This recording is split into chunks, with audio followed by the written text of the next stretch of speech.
पिछला जो हमारा सेशन था उसमें हमने ये जानने का प्रयास किया था कि कैसे हमारा जो मन है वो बहिर्मुखी ना हो और अंतर्मुखी हो जाए। और त्रिपुरा रहस्य ज्ञान खंड का जो 16th चैप्टर है उसका अभ्यास शुरू किया गया था और उसी चैप्टर में आज हम आगे समझने का प्रयास करेंगे। जो गाथाएं हम समझ रहे थे उसमें टेक्निक बताई जा रही है जनक के द्वारा अष्टावक्र को कि आत्मबोध किस प्रकार से हो। इससे पहले जो वहाँ पर साध्वी आई थी उन्होंने अष्टावक्र को बताया कि अष्टावक्र, तुमने शास्त्रों का अभ्यास ज़रूर किया है, तुम सारी बातें जानते ज़रूर हो, लेकिन तुमने अभी उसको प्रत्यक्ष अनुभव नहीं किया है। आत्मा तुम्हारे लिए एक विचार बन चुका है, लेकिन आत्मा अनुभव की बात है। तो विचार नहीं, अब अनुभव करना है और उसमें राजा जनक तुम्हारी मदद करेंगे। तो राजा जनक जो है वो अष्टावक्र को समझा रहे हैं और उसी में अब हम वहाँ तक पहुँचे कि पवित्र मन जो है वही आधार है आत्मानुभूति का। पवित्र मन, शुद्ध मन, इसका क्या मीनिंग हुआ? यानी कि अपना मन जो है वो बाहर के विषयों से हट जाए और मन जो है वो अंतर के जगत से जुड़ना, बाहर के जगत से मुड़ना और अंतर के जगत से जुड़ना, यही पवित्र मन है। जैसे कि पूजा, उपासना, जो भी धर्म क्रियाएं इंसान कर रहा है वो किस लिए होती है? सिर्फ इसलिए ताकि पवित्र मन हो पाए, मन की शुद्धता हो पाए। ये गाथा भी है इसमें, यानी कि जिसमें विषय नहीं होते, विषय विमुक्त होता है। अब जब विषय विमुक्त होता है मन, तो कैसे किया जाता है? सबसे पहला स्टेप देखिए, पूरे जन्म निकल जाते हैं शास्त्रों का अभ्यास करते हुए, पूरे जन्म निकल जाते हैं मेडिटेशंस क्या होती है, ध्यान क्या होता है वो समझते हुए, लेकिन फिर भी कभी कभी गहराइयाँ पकड़ में नहीं आ पाती हैं। अगर ये हम समझ जाएंगे कि क्या है, अपना स्वरूप क्या है, तो फिर उसके बाद सब कुछ जान लेना पॉसिबल है और फिर कुछ भी शेष नहीं रह जाएगा। लेकिन अगर हम अपना स्वरूप नहीं जान पाएंगे तो फिर सिर्फ वही अष्टावक्र के साथ जो हो रहा है, आत्मा भी एक विचार मात्र बन के रह जाता है। अपना स्वरूप मात्र जान लेने से हर समय सुख की अनुभूति होती है। ये हम सुनते जरूर हैं, लेकिन अब प्रत्यक्ष आपके भी अनुभव में आने लगेगा। पहला स्टेप, क्लैरिटी होती है किस चीज की? कि विकल्प जो आ रहे हैं वो ही पीड़ा है। विकल्प का हटना सुख है और विकल्प पीड़ा है। इस चीज का फर्स्ट स्टेप में निर्णय निश्चय हो जाना चाहिए। किसको कितना निर्णय निश्चय है इसका, वो परसेंटेज है। जिसको इसका निर्णय निश्चय 100% हो जाता है वो कंप्लीटली निर्विकल्पता की तरफ बढ़ चुकी होती है। पर्याय, विकल्प का हटना सुख है और विकल्प पीड़ा है। इस चीज का फर्स्ट स्टेप में निर्णय निश्चय हो जाना चाहिए। और जिसको अभी इसका निर्णय निश्चय नहीं हुआ वो अभी भी क्या होता है, उन्हें अभी भी विकल्प आते हैं कि चलो ब्रांडेड कपड़े खरीद लेते हैं, सुख मिलेगा। चलो गाड़ी खरीद लेते हैं, सुख मिलेगा। चलो पार्टी कर लेते हैं, सुख मिलेगा। कुछ तो कर लेते हैं ताकि सुख मिले, कुछ तो हो जाए ताकि सुख मिले। ये विकल्प उन्हें आते रहते हैं। जब आप कोई चीज खरीदते हैं तब आपको लगता है सुख मिल रहा है, गाड़ी आई घर में तो सुख मिला। लेकिन ये जो गहरी बात है कि गाड़ी आने से सुख नहीं मिला, सुख आत्मा का स्वभाव है। ये विकल्प हटने से सुख मिला कि मुझे गाड़ी खरीदनी है। ये विकल्प हट गया तो सुख मिल गया। खाना खाना है, भोजन करना है, भूख लग रही है, भूख का विकल्प हटने से सुख मिला, ना कि भोजन खाने से। लेकिन हमें लगता है भोजन करने से मुझे हैप्पीनेस मिलती है, उससे मुझे सुख मिलता है। लेकिन एटलीस्ट ये अनुभव में आए और वर्बली बदले। सबसे पहले क्या बदले कि भोजन करने से सुख नहीं मिला, सुख मेरा ही स्वभाव है, भूख का विकल्प हटने से सुख मिला है। वैसे ही कोई अल्कोहलिक भी है, कोई ड्रग एडिक्ट भी है। अब ये विषय सुनते ही भय जिनको लगता है वो इस विषय को जानना ही नहीं चाहते। ड्रग एडिक्शन में भी, अल्कोहल पीने में भी सुख नहीं मिल रहा। दारू अंदर जा रही है, अल्कोहल जा रहा है, उसके बाद ब्रेन कंप्लीटली रिलैक्स हो जा रहा है, सारे विकल्प हट जा रहे हैं, इंसान का भय बिल्कुल घट जा रहा है, वेरी वेरी लेस भय हो जा रहा है। और जितने जितने विकल्प थे, अरे अभी तो पैसा भी कमाना है, अरे अभी तो बच्चे की शादी करनी है, अरे अभी तो वाइफ भी कुछ बोल रही थी लेकर आना है, ये सारे विकल्प लेस हो गए, विकल्प हट गए, ब्रेन रिलैक्स हो गया जिसे दूसरी भाषा में कहते। और अब क्या शेष रह गया? जो शेष रह गया वो सुख होता है। तो जो शेष रह गया वो आप है, वो आत्मा का स्वभाव है, वो सुख है। हर बार दृष्टि उसकी तरफ जाए, इसके करने से मुझे सुख नहीं मिला बल्कि मेरा विकल्प हट गया और सुख मिला। पहले ये दृष्टि का विषय बने, यानी कि श्योरिटी हो पाए आपको। इस जन्म में एक ये श्योरिटी भी ले ली तो अगला जन्म आपकी खोज ही यहां से होगी, किससे? कि क्या किया जाए कि मेरे विकल्प लेस हो जाएं। आप हर बार उस डायरेक्शन में बढ़ेंगे, विकल्प लेस, विकल्प लेस, क्योंकि निर्विकल्पता में सुख है, ये जानने में आ जाएगा। यानी कि मेरा स्वभाव ही है सुख, जैसी विकल्प हटे तो सुख मिला। अब इसके बाद सेकंड स्टेप पर जब हम पहुंचते हैं कि अब निर्विकल्प अवस्था में मौजूद हो आप राइट नाउ भी निर्विकल्प अवस्था में ही मौजूद है। ये गाथाएं हम अभी इसके आगे एज इट इज पढ़ेंगे भी, रीड भी करेंगे। पहले हम समझ ले, इसकी समझ ले, यानी कि आप दृष्टा। अभी हम अपने को एज दृष्टा आइडेंटिफाई नहीं कर पाते, कई बार हम अपने को पर्याय मानते हैं, यानी कि जो बोल रहा है, जो मन में बातें चल रही हैं, मन में जो बातें करता है, और जो अभी जो बातें करता है, अभी जो खाना खाता है, जो जॉब पर जाता है, ये सब पर्याय है। लेकिन हम अपने को ये बॉडी एंड माइंड वाली पर्याय से आइडेंटिफाई करते हैं। आप अपने से ये प्रश्न पूछिएगा कि आइज क्लोज करना और फिर पूछें कि अच्छा देखते हैं नेक्स्ट विकल्प कौन सा आ रहा है। देखते हैं आइज क्लोज करके नेक्स्ट विकल्प कौन सा आएगा, और आइज क्लोज करके रखें। तो आपको कुछ क्षण के लिए ही सही, कुछ भी विकल्प नहीं आएगा। कुछ क्षणों के लिए आप देख रहे हैं ना कौन सा विकल्प आएगा नेक्स्ट। तो ऐसे कुछ समय होगा जिसमें कोई, यानी कि काफी टाइम होगा उसमें, जिसमें आप आइडेंटिफाई कर पाएंगे कि कोई विकल्प नहीं आ रहा। वो स्थिति मेंटेन करनी है, वो स्थिति मेंटेन करनी है। और उसमें अब जो देख रहा है आप उसको देख पा रहे हैं, यानी कि जीवन भर आप जान रहे हैं अलग अलग चीजों को। आप कभी लॉ की पढ़ाई को जानते हैं, कभी आप शादी को जानते हैं, कभी डाइवोर्स को जानते हैं, कभी मेडिटेशन सेशंस को जानते हैं, कभी कपड़ों को, कभी बच्चों को।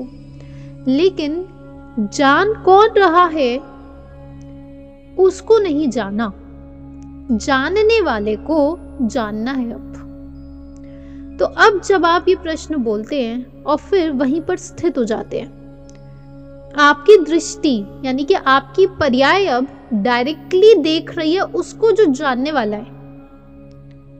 अब पर्याय अंतर्मुखी हो रही है, जो हर समय देख रहा है उसको देखने लग रही है। जो जानने वाला है उसकी तरफ दृष्टि जा रही है और अब उससे दोस्ती करनी है। वो है ईश्वर की स्थिति, जो हमने ग्रंथ में समझी थी कि कैसे परम शिव की स्थिति है, सदाशिव की स्थिति है, शिव, उसके बाद ईश्वर, फिर आता है शक्ति, प्रकृति, जड़, प्रकृति, इस प्रकार से पुरुष की स्थिति। लेकिन पहले ये ईश्वर की स्थिति को जानना है। फिर सदाशिव, परम शिव भी आएगा, यानी कि ज्ञाता की स्थिति है वो, जिसमें अवधि ज्ञान खुलना शुरू होता है। क्या है वो ज्ञाता की स्थिति? जो जान रहा है उसकी तरफ देख रहे हैं, कोई विकल्प नहीं आ रहा, बस देख रहे हैं। उसको जब देख रहे हैं, अभी तो आप अपने को पर्याय मान रहे हैं और उसको देख रहे हैं, यानी कि वो मैं हूं ये आइडेंटिफाई नहीं हो रहा अभी, लेकिन अब उसी को देखना है और उसके गुण आपको जानने हैं, उसके क्या क्या गुण हैं। तो अब 4th स्टेप में आपको जानने में आएगा कि वो जो है, जो जान रहा है, जो वहां पर बैठा है, वो हमेशा एक रूप होकर बैठता है, वो हमेशा निर्विकल्प ही बैठा है। क्यों कहा वो निर्विकल्प बैठा है?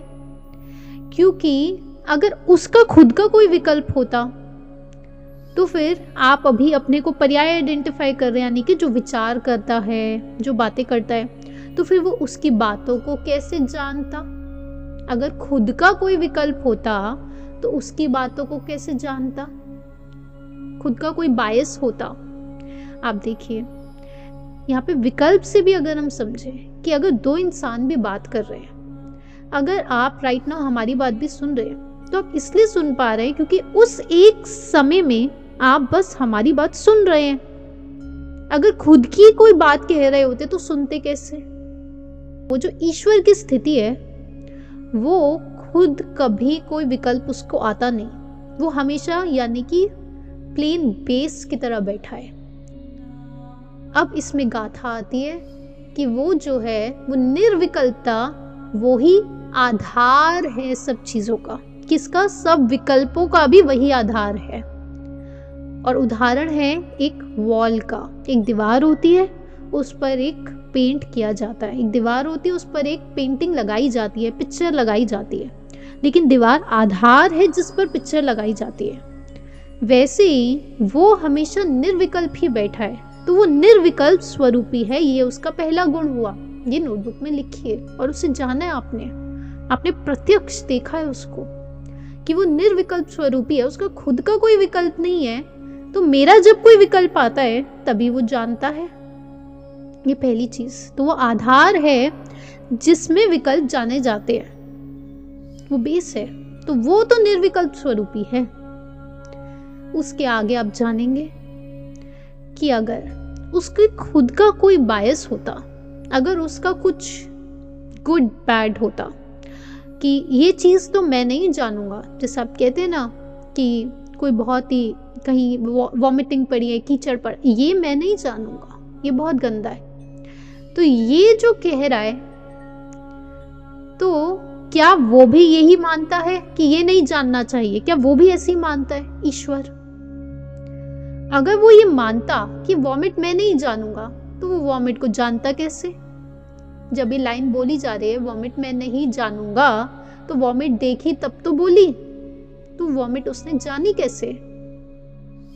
और फिर अब आप कहेंगे कि ये बेकार बात है, ऐसे गंदा अच्छा बुरा करना। नहीं, उसको ये भी बेकार नहीं लगता। किसी ने कह दिया कि वॉमिट मैं नहीं जानूंगा, वो उस बात को भी उतने ही संभाव से जानता है, यानी कि उसका खुद का क्या कोई व्यू पॉइंट है भी? लगता है ना ईश्वर तो सिर्फ अच्छा अच्छा करते हैं, ईश्वर तो सिर्फ धर्म करते हैं और अधर्म कोई और करता है। क्या उसका खुद का कोई व्यू पॉइंट है भी? या फिर वो गुड और बैड इस दुनिया में हम इस्टेब्लिश करते हैं, अच्छा बुरा, धर्म अधर्म, ये सब कुछ क्या इसी दुनिया का हिस्सा है? या फिर वो भी गुड बैड करता है? ये जानने में आएगा कि वो हर विकल्प जो आता है, हर चीज जो आपने आज तक संसार में जानी है, वो हर चीज को एज इट इज संभाव से जान रहा है। कोई भी विकल्प आ जाए वो उसे भी जान लेता है। तो समायिक यानी कि संभाव में स्थित होना है, उसमें आपको समायिक करनी नहीं है। आपको समायिक जो कर रहा है हर समय जो समायिक में है उसको जानना है, समायिक करनी नहीं, समायिक में जो हमेशा है उसको जानना है। अब तो आपको जानने में आएगा कि ये ईश्वर तो वो है जो हमेशा संभाव में स्थित है, ये सचमुच संभाव में स्थित है, ये सारा कुछ एज इट इज जानता है। पेन हो रहा है, बहुत दर्द हो रहा है, वो दर्द को भी जान रहा है। ऐसे करके आपको ईश्वर के गुण जानने में आते हैं कि वो निर्विकल्प स्वरूपी है, वो है जो हमेशा संभाव में स्थित रहता है, और वो आधार है जिसमें विकल्प जानने में आते हैं। तो अब स्टेप 5 पर आते हैं। अभी तो लग रहा है वो अलग है और मैं अलग हूं, लेकिन जिसको अपने बारे में बहुत ज्ञान होने लगता है उन्हें समझ आ जाता है कि आप वो ही बन जाते हैं जिसे आप देखते हैं। जो भी जानते हैं उसके गुण आप में आने शुरू हो जाते हैं, यानी कि संगत का बहुत बिग असर होता है। तो अब सबसे बड़ी संगत ईश्वर की है, क्योंकि आप अधिकतम समय अब किसके साथ बिता रहे हैं? ईश्वर के साथ। जन्म जन्म बीत जाते हैं लोगों के, लेकिन कर्म नहीं हटते, यानी कि कुछ करना है, कुछ करना है। तो आप सबसे पहले देखेंगे कुछ करना है तो लोग आते हैं, मंत्र जाप करना है, जितना हो सके माला जप करना है, जितना हो सके स्वाध्याय करना है, क्योंकि ये ऊर्जा है मन की, ये कहीं ना कहीं जाती जरूर है। फिर जब कंप्लीट फ्रीडम की स्थिति पर आते हैं तब जानने में आता है अब फाइनली मुझे ईश्वर से ही दोस्ती करनी पड़ेगी, क्योंकि संसार में सब कुछ बदलता जा रहा है। अब जिसको आप देखते हैं उसके गुण आप में आ जाते हैं। तो अब आप हर समय ईश्वर को देख रहे हैं, तो अब वो ही गुण आपकी पर्याय में झलकना शुरू हो जाते हैं। अब कुछ भी हो रहा है, गुड और बैड जिसको लग ही नहीं रहा, उसके विकल्प ही नहीं आते। तो अब आपको विकल्प ही नहीं आएगा, कुछ विकल्प ही नहीं आएगा, तो आपके लिए वो टॉपिक्स नॉन एग्जिस्टेंट होने लग जाते हैं। संसार बिल्कुल खटने लग जाएगा, संसार वैसे ही लेस हो जाता है, क्योंकि निर्विकल्प होते जा रहे हैं। क्योंकि संगत किसकी मिल गई? ईश्वर की, जो ईश्वर की स्थिति है इस ग्रंथ के हिसाब से। और अगला जो स्टेप होता है उसमें अब ईश्वर और मैं जो हूँ उसका भेद खत्म हो जाता है। कैसे खत्म होता है भेद? क्योंकि ईश्वर को जानते जानते आपको जानने में आता है कि उसमें मैं है ही नहीं, उसमें मैं का कोई अंश ही नहीं है। मैं होता तो कुछ तो उसकी पर्सनालिटी होती, कोई तो मान्यता होती, कुछ तो वो बोलता कि मैं धर्म करता हूँ, मैं अधर्म नहीं करता। ईश्वर तो सिर्फ धर्म करते हैं ना, किसी को लगता है, तो वो कुछ तो अपनी पर्सनालिटी बनाता कि मैं लोगों की सेवा करूंगा, यही पर्सनालिटी बना लेता ईश्वर। लेकिन क्या वो जानने वाला ये पर्सनालिटी बना के बैठा है कि मैं लोगों की सेवा करता हूं या मैं लोगों का बुरा करता हूं? नहीं, उसकी तो कोई पर्सनालिटी ही नहीं है, यानी कि उसकी कोई मान्यता ही नहीं है। कोई मान्यता जिसकी नहीं है वो ईश्वर है, उसका कोई मैं ही नहीं है, वो तो बस है, उसकी कोई मान्यता नहीं है। और ये गुण आप में झलकना शुरू हो जाता है, क्योंकि आप हर समय ईश्वर की संगत में रहना शुरू कर चुके हैं। तो अब आपके पर्याय में भी यही गुण झलक रहा है कि कोई मान्यता ही नहीं है। तो अब जिसकी कोई मान्यता ही नहीं है, जब सारे गुण आप में झलक गए, तो अब भेद कहाँ रहा ईश्वर और आप में? ईश्वर और आप में भेद तब तक रहेगा जब तक मैं हूं, मैं एक अलग चीज हूं, मेरी एक पर्सनालिटी है। लेकिन अब उसके गुण इतने बढ़ते जा रहे हैं, यानी कि आत्मा के गुण इतने पर्याय में झलकते जा रहे हैं कि आपका मैं खत्म होता जा रहा है। जैसे अभी कहते हैं ना, देखो जी मैं तो बहुत सालों से मेडिटेशंस करता हूँ, देखो जी मैं तो बहुत सालों से मेडिटेशंस कराती हूँ, देखो जी हम तो चाहते हैं हमारा बच्चा ना संत बन जाए। आपको क्या लगता है, हम कभी अपने बच्चे को नहीं रोकेंगे संत बनने से? लोग ऐसी बातें करते हैं, हम बहुत वो है, हम तो बहुत धर्मी है। आपको क्या लगता है हम पूजा नहीं करते, हम उपास नहीं करते? ये सब कुछ मैं का ही हिस्सा है। ये जितनी धर्म क्रियाएं हो रही हैं सब मैं के अंतर्गत होती है, तो मैं का हिस्सा है ये। जब मैं ही खत्म हो जाएगा तो अब क्या रह गया?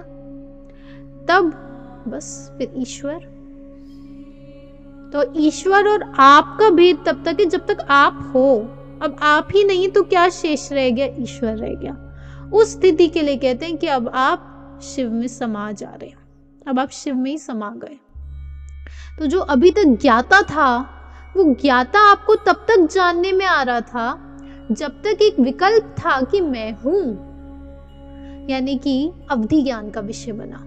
मैं हूं अभी, यानी कि सविकल्प। अब इसमें मन की जो आगे की गाथाएं हमें जाननी है, उसमें मन की 2 अवस्थाएं बताई गई हैं।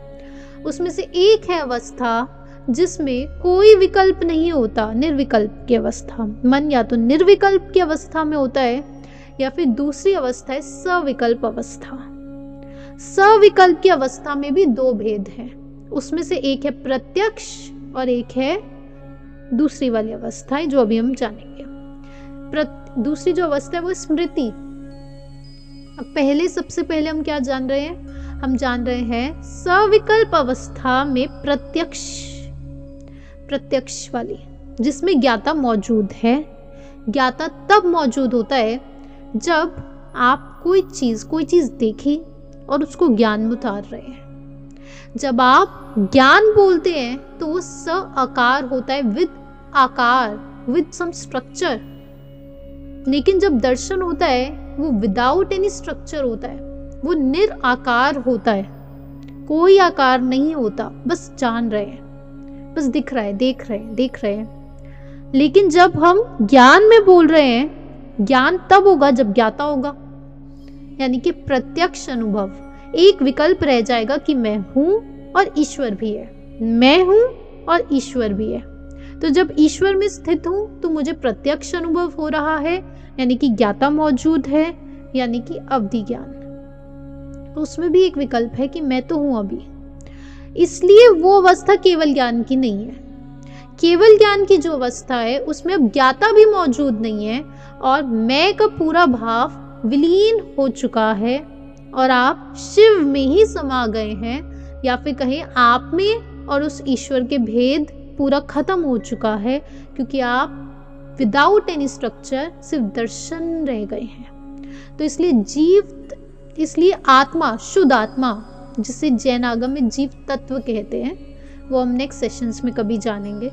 तो जो मेन जो आत्मा है, जो शुद्ध आत्मा, वो दर्शन का विषय है, वो दर्शन का विषय है। और ये जो पर्याय है वो ज्ञान का विषय है, दर्शन का विषय। यानी कि अब ज्ञाता भी नहीं, केवल ज्ञान रह गया। केवल ज्ञान, आप है ही नहीं तो केवल ईश्वर में ही समा गए, ऐसे जान सकते हैं। केवल ईश्वर ही है तो वो सदाशिव की स्थिति में, सदाशिव की स्थिति है, यानी कि केवल ज्ञान की स्थिति है, ज्ञाता नहीं है। अब केवल ज्ञान, वो निर्विकल्प वाली अवस्था है।